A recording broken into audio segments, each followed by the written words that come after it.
The shoes of the gospel of peace. Shoes of the gospel of peace. Now just work with me. These are shin pads, but they're supposed to be shoes. No. The shoes of the gospel of peace. A Roman soldier's shoes were very interesting. They were designed to have spikes on their soles. And those spikes provided a sure footing in the midst of battle. But those spikes, it was also an offensive weapon. Now, oftentimes people, when they talk about the armor of God, you might have heard that they would say, well, there's only one offensive weapon in the armor of God, the sword of the Spirit. That's not true. It's actually the sword of the Spirit and the shoes of the readiness of the gospel. Because those spikes allowed a soldier to move forward.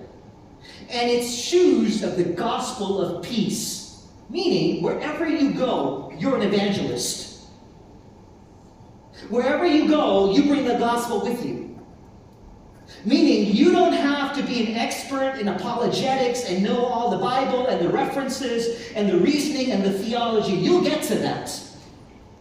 But don't let that be a hindrance to you being an evangelist. You bring the gospel of peace wherever you are. If you can tell your story, the difference that Jesus has made in your life, if you can tell what your life before Christ was like, and the difference that Christ has made in your life, if you can tell that story, you're an evangelist.